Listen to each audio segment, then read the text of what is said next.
There are real questions about what the Steelers should do at the linebacker position when it comes to their offseason plans. Some people want to talk about signing free agents, drafting linebackers, bringing back guys that you've had in your roster, or getting rid of guys on the roster. Lots of different directions. We'll explore all of those right here on the Locked On Steelers podcast. I'm your host, Chris Carter, joined today by Tony Serino. It's going to be a fun episode. Let's get into it. You are Locked On Steelers, your daily Pittsburgh Steelers podcast, part of the Locked On Podcast Network, your team every day.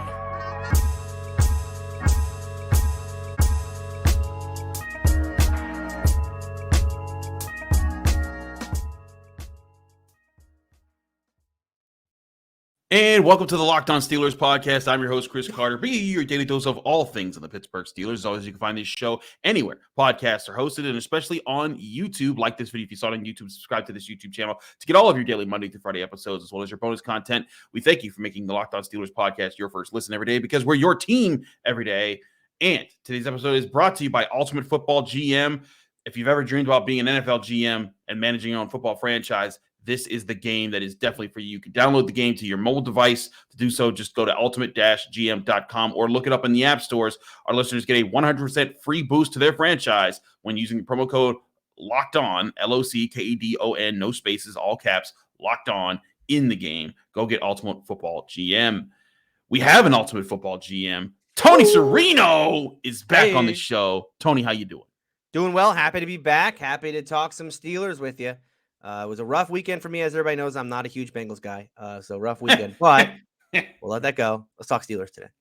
Let's talk Steelers, and let's talk about one of the positions I think that could use the most addressing. And I'd argue this might have been the most disappointing position group. Well, off-ball guys, not all the linebackers, of course, but this might have been the most disappointing group as far as off-ball linebackers on the Steelers team. You look at the secondary; they led the NFL in interceptions. You look at the defensive line. They came through. They stopped the run, and they didn't lead the NFL in sacks, but they were still getting it done. The offensive line merged into a solid group. You got George Pickens stepping up. The tight ends looked good. Kenny Pickett looked good. Najee Harris looked good. The one group that you could kind of say, yeah, it was really, I think, the linebackers. And it's kind of begged the question now, Tony, what's the direction the Steelers going? Because going into this offseason, they've got Myles Jack on the roster. To kind of hold it down. He's really expensive at $11.25 million when it comes to the money that they're gonna be spending there.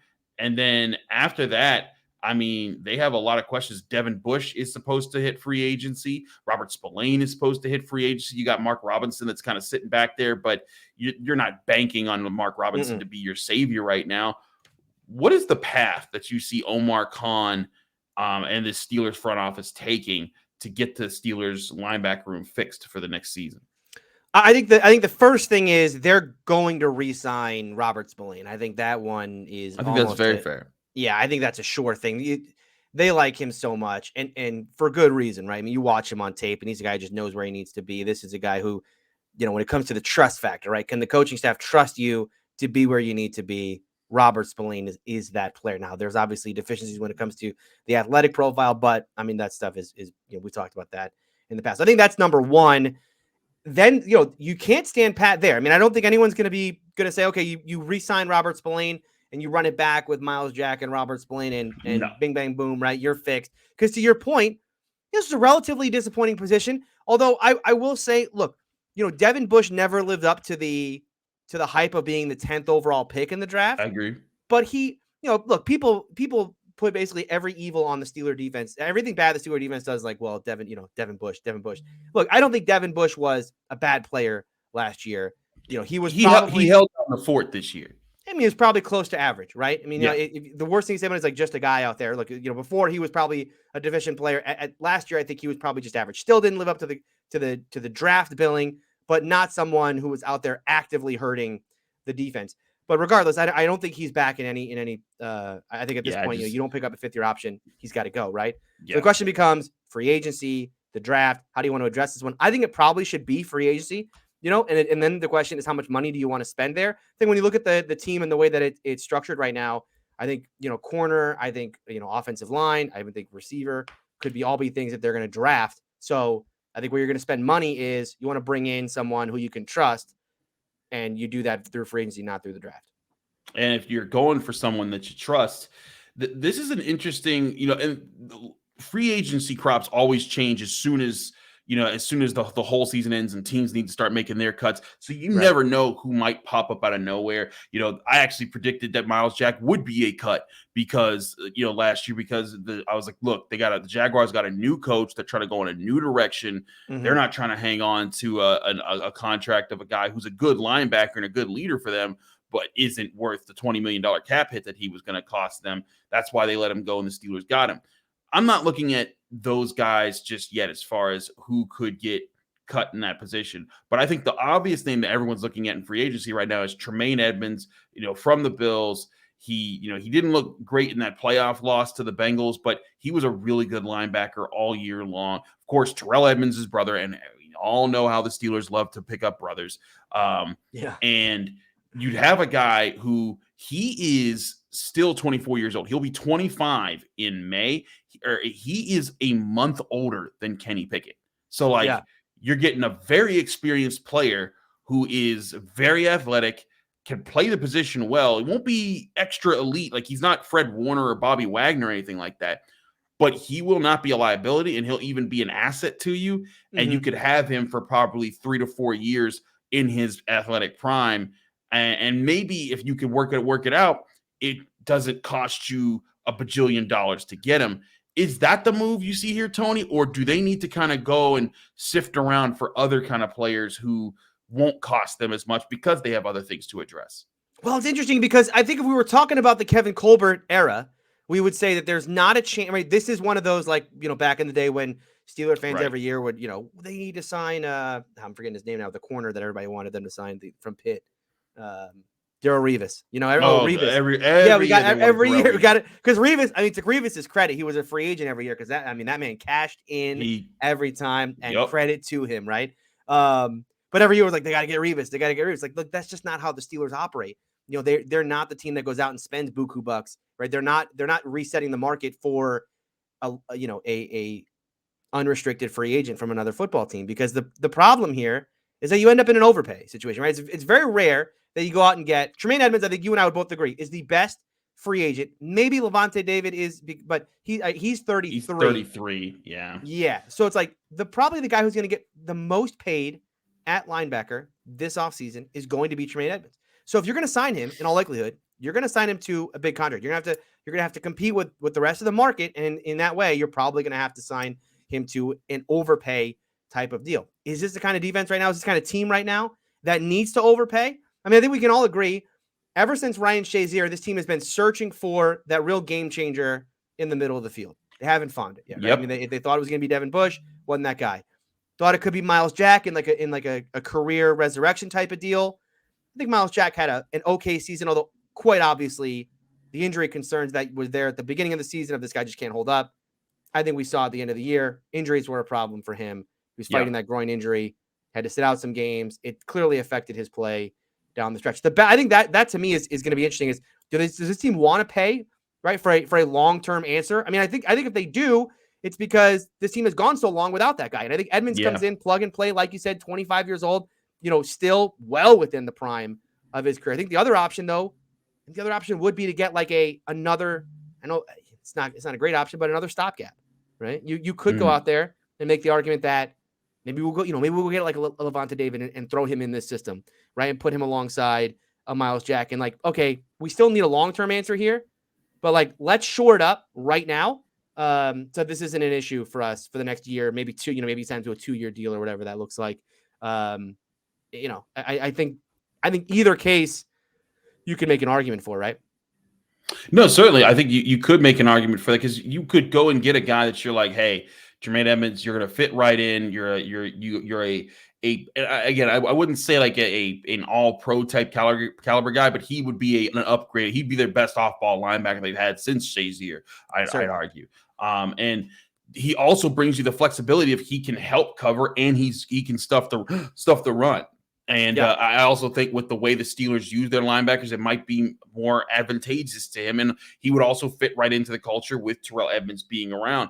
But like you said, maybe a stopgap guy is more of the option here until they draft their linebacker in the future. We know Mike Tomlin has made it clear, like as an organization, they prefer their long-term guys to be guys that they draft because they want to cultivate them themselves. One guy I think the Steelers could end up taking a look at will be Jerome Baker. He's one of those linebackers who's on the roster right now for the Dolphins. He's set to be a $14.8 million cap hit for them next year, and then he has 2 void years on that. Excuse me, for the next 2 years.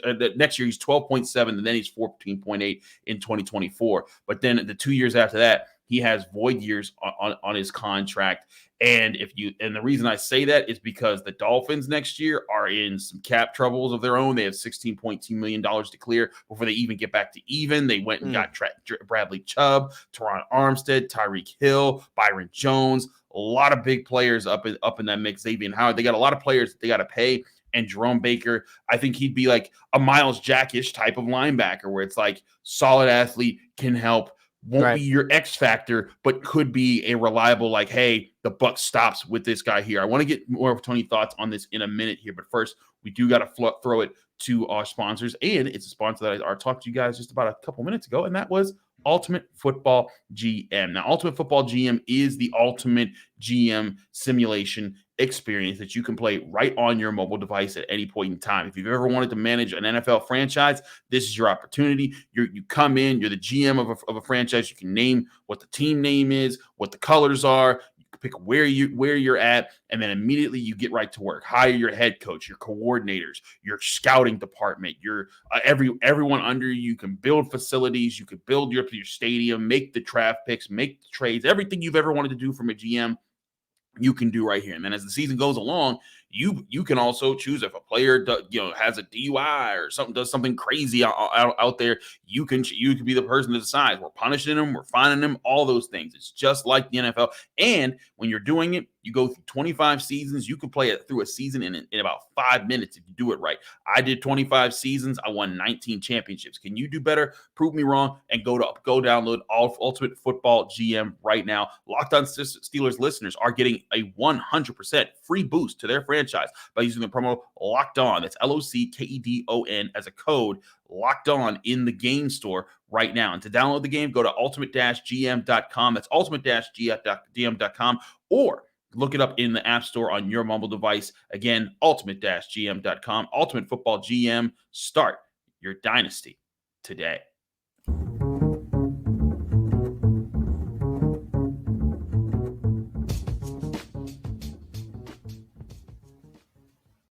Back here on the Locked On Steelers podcast, I'm your host, Chris Carter, here with Tony Serino on a Wednesday episode. Tony, back to what we were getting at kind of there, just with the linebacker position. Myles Jack came in, and I always thought like the key might have been for him to kind of be the guy that could try to help stabilize Devin Bush. And I do think, I'm not sure if he did that, but Devin Bush definitely stabilized. He went from a liability at times last year to being, and not a great asset, but a solid asset, like a guy like that. Like, hey, you know what? He's holding down that position, but he also, I think Myles Jack, he had 94 tackles in the season. Like he contributed, but like you said, he wasn't the game changer of that position. No turnovers came from their off-ball linebackers, and I think that is something that they need. They need to see playmakers at that position, which is why I think it begs the question: do you go get another guy like Jerome Baker, who you could probably get, who's a veteran, you could plug and play, or do you go and get a Tremaine Edmunds, or do you spend one of those high draft picks at the linebacker position? Because there's guys like Drew Sanders from Arkansas that people I think are really excited to see run at the combine. Yeah, it'll be interesting to see, if linebacker is that spot, because again, it's one of those things where, look, you take a rookie, there's no guarantee, especially within this defense, that guy's going to have, the kind of immediate impact, right? You go back even to like TJ Watt, right? I mean, TJ Watt is an all-pro this year. Yeah. He was a very good player as a rookie. I'm not going to take away from what he did as a rookie, but I think it wasn't until year 2 that he even got to double digits, right? He was, remember we were talking back in the day. It's funny to think about that back in the day. It's funny to think about that there was no double-digit sack guys between TJ Watt and James Harrison, right? Between the end of James Harrison and there was nobody right up until TJ. And I'm talking about when Harrison left the team. Yeah, no, I got you. And then came back, right? So, yeah, I mean, you get a rookie in there. You put him next to Myles. I mean, I could see it because, again, this team trusts Robert Spillane. I think especially against some of the more run-heavy teams. We'll see what happens with Baltimore. I know they're changing offensive coordinators, but I would imagine they're still going to be a fairly run-heavy type of team. I think, obviously stopping Nick Chubb's a big part of shutting down that Cleveland offense. And so I think Spillane's going to have his purpose here, but maybe that's in a rotation with some youth at the position. The other thing that you could do is the very Steeler thing to do, which is, you sign essentially the Mike Mitchell, right? Which is not the star at the position, but you go out and you get, the guy who everyone's like, all right, well, we'll see how that works out, right? Look, two guys who stick out to me right now when I look at this, Leighton Vander Esch and Rashaan Evans, they're both guys who were a part of that. You'll remember the Terrell Edmunds draft. Yeah. Everyone was talking about those two guys potentially falling to the Steelers. Look, neither guy has really worked out as far as being an all-star and all-pro at their positions. But, you can get them for probably, a little cheaper. Certainly not on the Tremaine Edmunds price tag. And is that something the Steelers want to kind of dig back into? Is like, let's, again, it's not a career resurrection type of deal, but it's just kind of buying low on a couple players that I think going back to that draft, the Steelers were pretty high on those guys. I certainly think it could be interesting to do that there. But here's my other thing is that if Myles Jack sticks around and if he's your veteran that you kind of expected to kind of guide Devin Bush back to being, a reliable piece, maybe you trust him and Robert Spillane and Mark Robinson to be able to help cultivate whatever linebacker you do draft this year. Right. And Drew Sanders is just one of a few names. Trenton Simpson out of Clemson is another one that I think has turned heads this year. A lot of people like that Jack Campbell guy out of Iowa. And all of this still depends on how do people test? How do they look at the combine? How do they look at the Senior Bowl? What conversations happen there? So this is a long way away. But I say all that to say, I think that the Steelers would have options there for decent linebacker picks if they were able to do that. So I think there's a multitude of directions that they have in front of them. One guy you forgot. I mean, again, the Steelers are one that they believe in one thing and one thing only when it comes to player acquisition: bloodlines. This is a bloodline organization, and Noah Sewell is in this draft as a linebacker. So just mark that down. I mean, if the Steelers are going to take a linebacker, Noah Sewell is in the mix there. You are right. Yeah, I think that third round, nice little third round pick. Just mark that one in. Joey Porter Jr. in the first round, Noah Sewell in the second or third. That certainly would be a very interesting pick there. But the Steelers, they didn't go for a bloodline pick, but they did make an acquisition and a familiar face on Tuesday by bringing back Quincy Roche, the edge rusher that they lost to, I believe it was the Giants. I think it was that scooped him off the practice squad. Everyone was like, why did you let Quincy Roche go? The 6th round pick from the 2021 draft, who, looked a little promising in preseason a little bit at times. And you were thinking maybe he could develop into something, and then he was gone. But now he's back. The Steelers have signed him to a futures contract. And I think it adds an interesting extra presence to the edge rusher position because that group needs depth. You love TJ Watt. You love Alex Highsmith. And we'll get to their grades in a bit because we're doing their final grades today as well. But that they need at least 2 guys behind them that you can rotate in there and not be afraid of them being on the field. Absolutely. Yeah. I think this was we talk about the most. So linebacker, I agree with you, is probably the most disappointing position group overall. But the most disappointing thing about this roster from a construction standpoint is how this team dealt with the third edge rusher. And obviously, you can't know that TJ is going to go out for half the season after game 1. But I think, it was fairly obvious once they cut Jannard Avery, they didn't like what he was doing. It was like, okay, well, it's not going to be Jannard Avery as the third edge rusher. Who exactly is it going to be? And then remember that they have to make the trade and all of that. So look, I think this is, we talk about all the other things, linebacker, corner, offensive line, right? People talk about wide receiver wanting to upgrade their D-line, of course. All of these things need to be upgraded.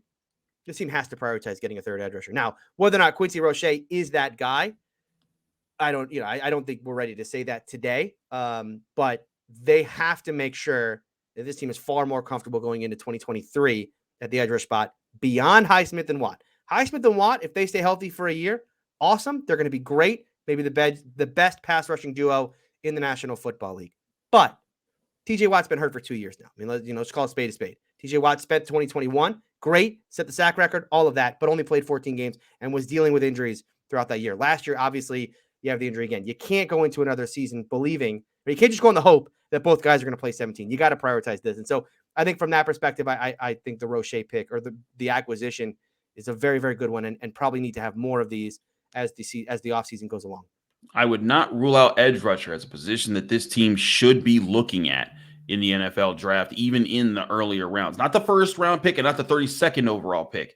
But once that second round pick comes along, I think they should, as you always, you need to be looking best player available. And if there's a really good edge rusher that you think can be that guy that comes off the edge and helps you out behind those two guys, I think that it would make a lot of sense. I think one thing that Andy Weidl did at Philadelphia was he got rotational guys. He did just plug and play. There's just a swirl of guys that they just had chaos and physicality up front, and that's built the Eagles defense that we're now about to watch play in the conference championship game. Yep. I think I wouldn't be surprised if that's along the lines of the plans here for the Steelers at some point in this draft process. You cannot in the modern NFL, you cannot have enough D linemen and pass rushers. But you just can't have enough of those guys, right? I mean, you just we have too many good. That's what we want.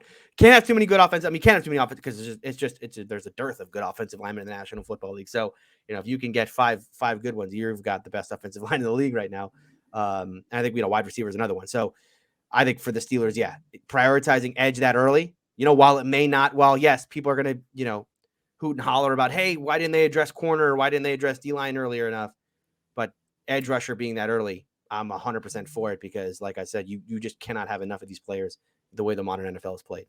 I hear that. We're going to talk about the grades for those edge rushers and the linebackers in just a bit here on the Locked On Steelers podcast. So don't go anywhere. We got our Stars and Skulls final synopsis of all the grades that we put together throughout the season. We'll go over each and every one of those, and I'll get Tony's reaction to my grades on there in just a minute. But first, we got to talk to you guys about one of our newest sponsors, and that's FanDuel. The FanDuel is the number one sports book in America right now. And with the NFL playoffs here and the conference championships coming up this weekend, you got to get the FanDuel as our new sports betting partner on the Locked On Podcast Network. New customers, if you join today, you can get started with $150 in free bets guaranteed when you place your first $5 bet on FanDuel. Just sign up at FanDuel.com/LockedOn. FanDuel has all your favorite bets from money line to point spreads to player props. Combine your bets for a chance at a bigger payout with a same-game parlay. All that action on an app that's safe, secure, and easy to use. Football fans, don't miss out. Place your first $5 bet to get $150 in free bets, win or lose. That means you put down that $5. No matter what, you're getting that $150 bet if you go to FanDuel.com/LockedOn. Make every moment more with FanDuel, the official sportsbook of the NFL.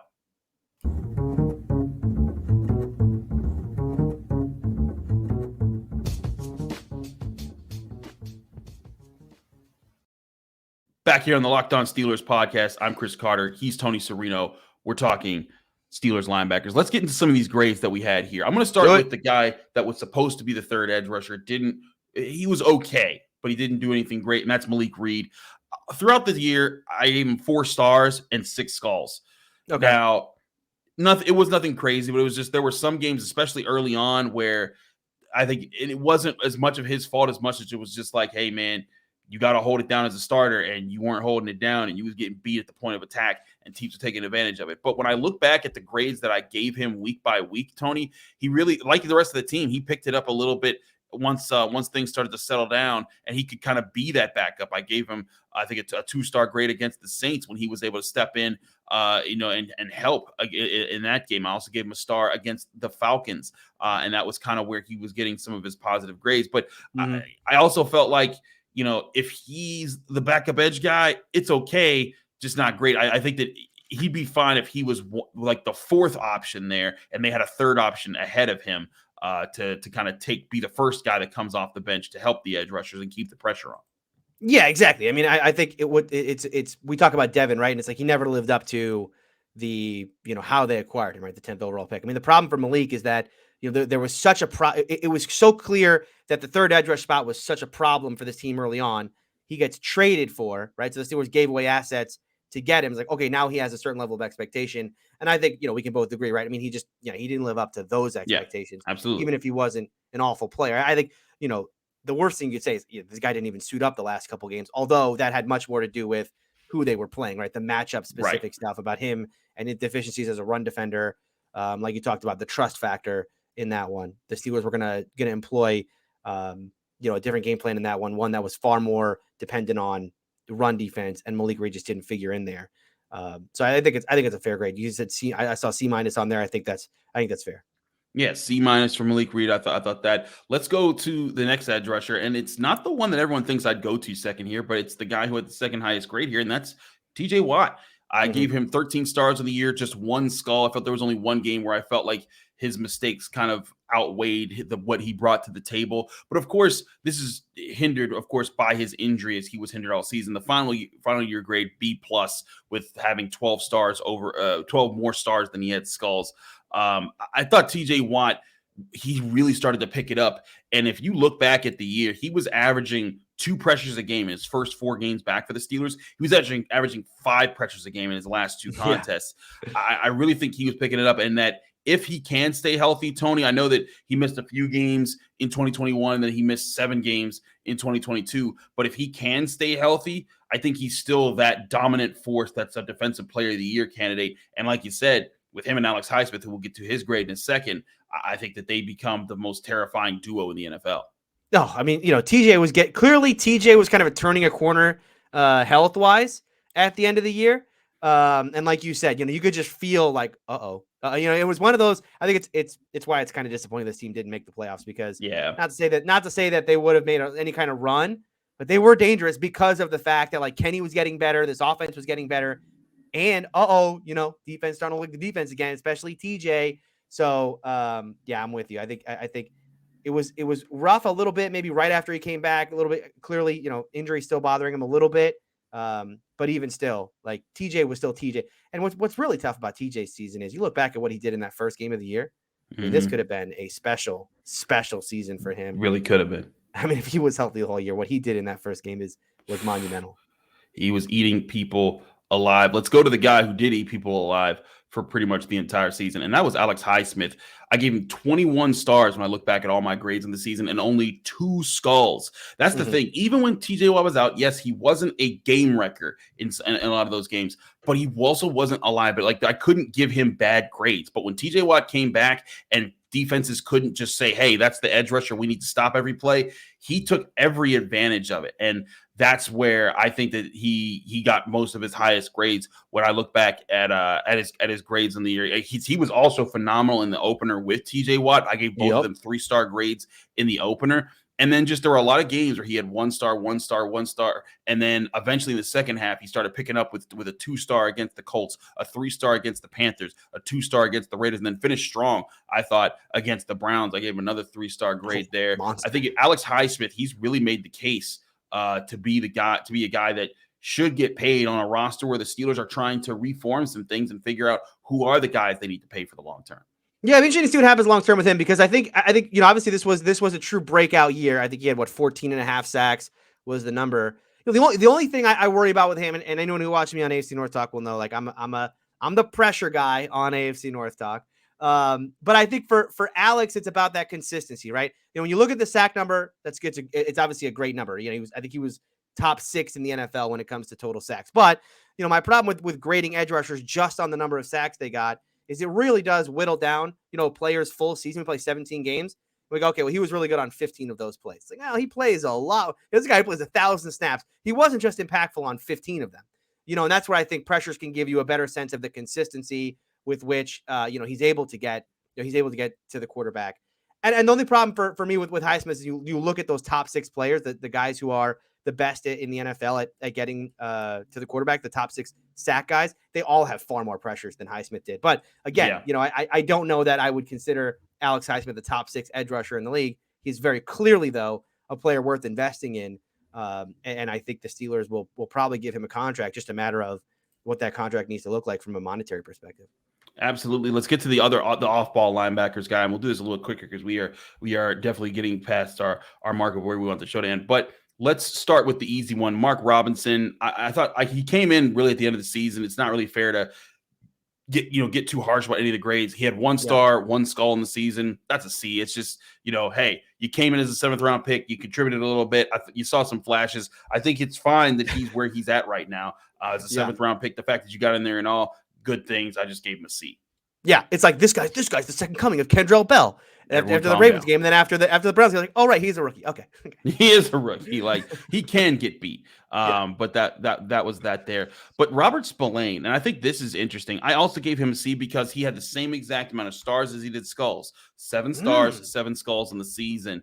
And it was funny because when I was going through it in the early part of the year, I was like, man, he's going to be looking rough. And then as the games went on, I only gave him 2 negative grade games in the second half of the season after that bye week. And especially in the push that they had to finish strong on the year, he looked good. Like especially against the Panthers, the Raiders, and the Ravens. 3 games where the Steelers needed the stuff to run. Robert Spillane brought it, and he earned basically 5 of his stars in those 3 games there. That brought his grade back up in the first place. Otherwise, he would have been a D on the season. And I'm with you though. The fact that he's able to do that kind of stuff, and they live in it, and they play in a division where Joe Mixon, Nick Chubb, and J.K. Dobbins, and maybe Lamar Jackson, you need guys who can play there, be physical, and also be in their spots.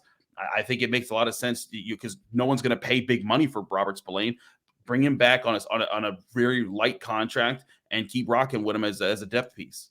Yeah, absolutely. I mean, I think the big thing for Spillane is there were 2 games this year where it's like, this is a Robert Spillane game. The Carolina game, Carolina was coming in averaging a gajillion yards rushing. Baltimore was a team that had ran through the Steelers a couple weeks earlier. And those, I think, were 2 of his better games this year. And I think it's one of those things where it's like, he showed up big when the Steelers needed him most. So good year from him. Absolutely. Let's go to the starters here. The guys who started the season, starters at least. Devin Bush, I gave him 8 stars in the season, but 7 skulls. So only slightly better than Robert Spillane. And that gets you a C graded in my far as the book of the ratio of stars to skulls and how that works on the season. And this is where I'm at, is that I think it's okay that he rebounded and got to this point. But like you said, he's not the 10th overall pick type of guy. He was barely playing in the Steelers' last 2 games of the season. And it's like, it's fine that he was an okay player, but it's clearly he wants a new shot somewhere else. And the Steelers, I think that they've kind of admitted in the way the season ended that they're okay with moving on as well. Yeah, I think Devin played well enough this year, but yeah, he'll be playing well enough for someone else in 2023. Yeah, I mean, the only thing I can see is if none of their free agent moves work out, like if they can't get Tremaine Edmunds, they can't get a Jerome Baker, and they're not sure about if they can get somebody in the draft, and Devin Bush is still sitting there in free agency, it might be a Terrell Edmunds be like, hey, buddy, why don't you come on back for like a couple $1 million and then just see if this next year's your year. I could see that maybe happening down the road, but I think a lot of things would have to happen. I think somebody will take a shot at Devin Bush in free agency to the point that he would accept the contract. So there's that. Now, here's the last guy, though, Myles Jack. And he had the highest grade of the group, but it wasn't that high because he had 10 stars in the season and 7 skulls. There were just a lot of games where I felt that resulted, by the way, in a C+, which, again, that's the highest grade of the linebacker group, which is what we were talking about at the start here, why there would need an investment into this group. But there were times he was the steadiest guy on the field, especially early in the season. A lot of 1-star grades I gave him. But then after he got injured, you saw him. He struggled against the Eagles. I didn't think he looked too great against the Bengals in the rematch that they had or against the Colts. I thought the second game against the Ravens was one of his worst games of the year. And then, he was hurt for a while, so he wasn't able to contribute as much. And I thought when he came back on the field, he was helpful for the Steelers at times. And he's still a steadying presence. And I think that's important to have at linebacker. But still, Tony, I see a C+ and $11.2 million. And that's where I think the Steelers should try to be, bring him to the negotiating table, see what you can work out as far as either an extension where he gets another year in his contract, maybe some void years, something that kind of pushes more of that cap number off so they can make more moves this year.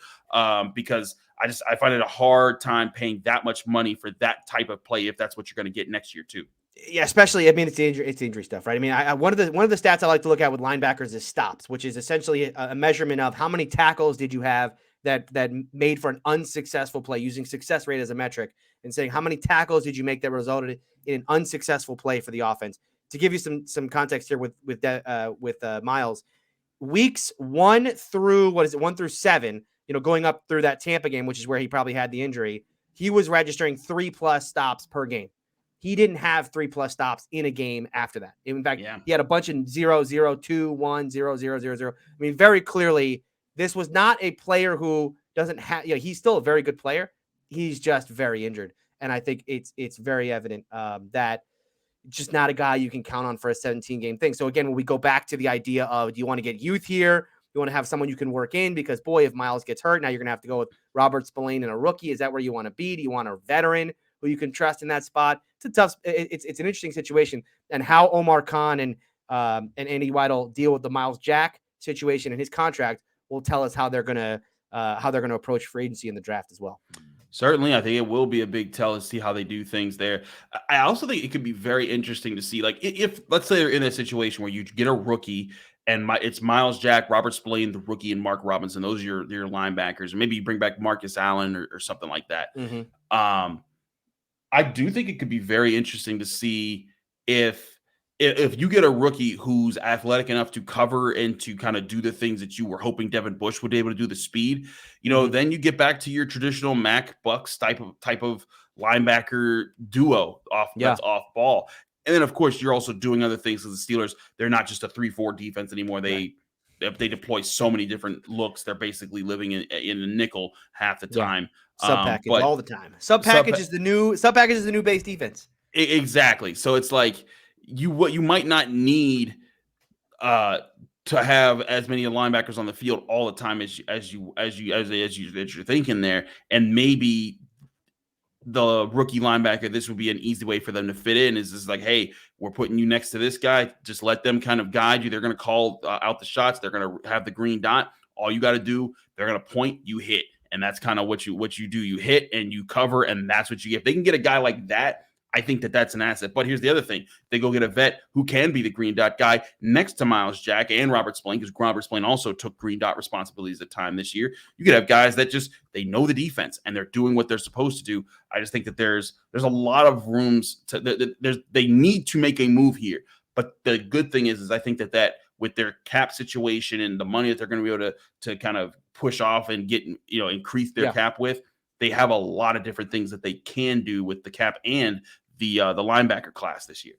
Yep, going to be really interesting to watch. They're going to have the cap space to do whatever they want. If they want to make a splash, they can do that. If they want to load up in the draft, they can do that too. And if they want to just sign a couple, very, very Steeler type players where it's middle level contracts, they can do that as well. It's what makes this offseason so interesting. New GM, and they have all the cap space they could want. So let's see how they proceed.